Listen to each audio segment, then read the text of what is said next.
আমি যদি আপনাদেরকে জিজ্ঞেস করি পৃথিবীতে সবচেয়ে বড় জালেম কে, এই পৃথিবীতে সবচেয়ে বড় জালেম কে? আপনারা মনে মনে চিন্তা করে রাখতেছেন, হয়তো অমুকের নাম বলবেন, তমুকের নাম বলবেন না, ফেরাউনের নাম বলবেন, সে হয়তো সবচেয়ে বড় জালেম। কিন্তু আল্লাহ কথা বলে নাই। আল্লাহ বলেছেন যে লোকটা আল্লাহর ইবাদত বাদ দিয়ে আল্লাহর সাথে শিরক করে, এই লোকটা যেই হোক না কেন সেই আল্লাহর কাছে সবচেয়ে বড় জালেম। আল্লাহ কি বলে শুনেন, কোরআনুল কারীমের 31 নম্বর সূরা, সূরাতুল লুকমানের 13 নম্বর আয়াতে আল্লাহ রাব্বুল আলামিন এই কথা স্পষ্ট তুলে ধরেছেন। সাইয়েদনা লুকমান হাকিম ওয়াজ করছেন তার ছেলেকে। এই ওয়াজটা আল্লাহ তাআলার কাছে এত পছন্দনীয় ছিল, এই ওয়াজটাকে আল্লাহ তাআলা কিয়ামত পর্যন্ত তাবৎ জাহানের মানুষের জন্য কোট করে কোরআনে কারীমের মধ্যে ঢুকিয়ে দিয়েছেন। ও দুনিয়ার মানুষেরা শোনো, সবচাইতে জুলুম কি জিনিস? আমার লুকমান তার সন্তানকে কি উপদেশ দিয়েছে? ওয়াইদ ক্বালা লুকমান লিবনিহি ওয়া হুয়া ইয়াইযুহু ইয়া বুনাইয়া লা তুশরিক বিল্লাহ ইন্নাশ শিরকা লাযুলমুন আযীম। সাইয়েদনা লুকমান হাকিম তিনি বলছেন ওয়াজ করে, খবরদার হে আমার সন্তান, হে আমার কলিজা টুকরা সন্তান, শুনে রাখো, আল্লাহর সাথে কোনো কালে কোনো ভাবে কোনো রকমের শিরিক করবা না, শরীক স্থাপন করবা না। যদি এই কাজটি করো, শোনো, ইন্নাশ শিরকা লাযুলমুন আযীম, আল্লাহর কাছে সবচেয়ে বড় জুলুম হলো আল্লাহর সাথে বান্দা যখন শরীক স্থাপন করে। শিরিক হলো এই পৃথিবীর সবচেয়ে বড় জুলুম। সুতরাং যে সবচেয়ে বড় জুলুম কাজ করে সেই তো সবচেয়ে বড় জালেম। কথা বলেন ঠিক কিনা?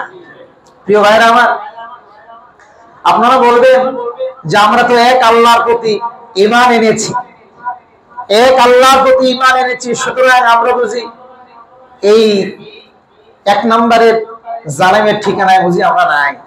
প্রিয় ভাইরা, আমাদের সমাজের অনেক মানুষকে দেখবেন একত্ববাদী রবের উপর ঈমানের ঘোষণা দিয়েও তাদের কথাবার্তা, কাজে কর্মে, চাল চরিত্রে, রুবুবিয়্যাতের ক্ষেত্রে, উলুহিয়্যাতের ক্ষেত্রে প্রতিনিয়ত তারা শিরিক করে যাচ্ছে। এইরকম শিরিককারীর সংখ্যা আমাদের সমাজে আছে না নাই? তাহলে তাদের ঈমানের সাথে শিরিক সংমিশ্রণ, ঈমানের সাথে যদি শিরিক থাকে, শিরিক যুক্ত ঈমান যদি থাকে, এই ঈমান আল্লাহর কাছে 4 পয়সার কোনো দাম না। প্রিয় ভাইরা আমার, আমাদের এলাকার মধ্যে অনেক মানুষকে আপনি তালাশ করলে খুঁজে পেয়ে যাবেন যারা একত্ববাদের রবের ঘোষণা দেওয়ার পরেও ইবাদতের ক্ষেত্রে, চাওয়ার ক্ষেত্রে মরা মানুষের কাছে চায়। এরকম আছে না নাই? কবরে শুয়ে থাকা লোকটা যায়, মরে মাটি শুদ্ধ পচে গেছে এমন লোকটার কাছে গিয়েও চায়। এরকম আছে না নাই?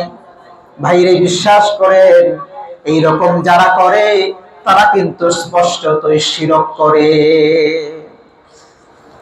অথচ আল্লাহ রাব্বুল আলামিন কোরআনে কারীমে সূরাতুল ফাতিহার মধ্যে বলছেন, যেই লোকটা ওই যে ল্যাংটার কাছে গিয়ে চায়, মরা মানুষের কাছে গিয়ে চায়, এই লোকটাও যখন মসজিদের মধ্যে আসে, কানে হাত দিয়া সারেন্ডার করে যখন হাত বেঁধে নামাজ পড়া শুরু করে দেয়, তখনও কিন্তু সে একটি ঘোষণা দেয়। অর্থ না বোঝার কারণে এই লোকটা ঘোষণা দেয় একটা, কাজ করে আর একটা। ঘোষণাটি কি? ইয়াকা না'বুদু ওয়া ইয়াকা নাস্তাঈন। এই লোকটা নামাজে দাঁড়িয়ে বলছে, আল্লাহ, পৃথিবীতে কোনো কিছু চাওয়ার প্রয়োজন হলে তোমার কাছেই কেবলমাত্র চাইব। কথা বল ঠিক কিনা? এই লোকটাই নামাজে দাঁড়িয়ে ঘোষণা দিল, আল্লাহ গো, যদি একমাত্র ইবাদত উপাসনা কারো করা লাগে, একমাত্র তোমারই করব, কারো সামনে নিজের মাথাকে নত করব না। এই লোক ঘোষণা দিয়ে যায় মসজিদে দাঁড়াইয়া। লোকটা অর্থ জানে না, কি পড়ছে, যার দরুন মসজিদ থেকে বের হয়েই যা বললো তার পুরো উল্টা কাজ করে। কথা বল ঠিক কিনা? প্রিয় ভাইয়েরা আমার, এইটা তো ইমানদারি নয়। ইমানদারি হলো সন্তান চাইতে হবে আল্লাহর কাছে, ব্যবসা বাণিজ্যের বরকত চাইতে হবে আল্লাহর কাছে। ইজ্জতের মালিক যিনি, আওয়াজ করে বলেন তো দেখি তিনি কে? আরেকটু আওয়াজ করে বলতে হবে কে? তাহলে এই সব কিছু চাইতে হবে কার কাছে? যদি এটা না চায় তাহলে এটা ইমানদারি নয়, বরং এটা আল্লাহর সাথে জুলুম হয়ে যায়। ঠিক কি না? চাইতে হয় আল্লাহর কাছে, দেওয়ার মালিক আল্লাহ। তুমি আল্লাহর কাছে না চেয়ে অন্যত্র চাচ্ছ, তার মানে আল্লাহর প্রতি তুমি জুলুম করছো। এই জন্য আল্লাহ তাআলা সতর্ক করে দিলেন কোরআনুল কারীমের 6 নম্বর সূরা সূরাতুল আনআমের 82 নম্বর আয়াতের মধ্যে স্পষ্ট করে আল্লাহ তাআলা বললেন, আল্লাযীনা আমানু ওয়া লাম ইয়ালবিসু ঈমানাহুম বিযুলমিন উলাইকা লাহুমুল আমনু ওয়া হুম মুহতাদুন। যাদের ঈমানের সাথে শিরক নাই, এরাই হচ্ছে আল্লাহ তাআলার পক্ষ থেকে হেদায়েত প্রাপ্ত বান্দা। ঘোষণাটি কার? আল্লাহ। আল্লাহ বলছেন যাদের ঈমানের সাথে শিরক নাই, এই লোকটাই হচ্ছে হেদায়েত প্রাপ্ত বান্দাদের অন্তর্ভুক্ত। সুতরাং এই কথা থেকেই বোঝা যায় যাদের ঈমানের সাথে শিরক আছে তারা আল্লাহর হেদায়েত প্রাপ্ত বান্দা হতে পারে। ভাই আওয়াজ করে বলেন তো এই পৃথিবীটা কার? একটু আওয়াজ করে বলেন পৃথিবীটা কার? এই পৃথিবীর মালিক কে নাকি জনগণ? পৃথিবীর মালিক কে? আল্লাহ। আমাদের সবার মালিক কে? তাই নয় কি? আল্লাহ। সুতরাং আল্লাহ পৃথিবীর মালিক। এই পৃথিবীর সার্বভৌমত্ব একমাত্র কার কাছে? আওয়াজ করে কম না?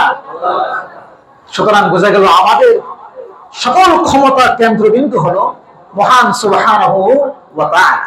এই কথাটি আমার নয়, এই কথাটি আল্লাহ সুবহানাহু ওয়া তাআলা কোরআনে কারীমের 29 নম্বর পারা সূরা মুলকের প্রথম আয়াতে আল্লাহ তাআলা বলে দিচ্ছেন। আল্লাহ বলছেন, তাবারাকাল্লাযী বিয়াদিহিল মুলকু ওয়া হুয়া আলা কুল্লি শাইইন কাদির। বরকতময় সুবহান সেই সত্তা যার হাতে সকল ক্ষমতা, তিনি কে? আল্লাহ।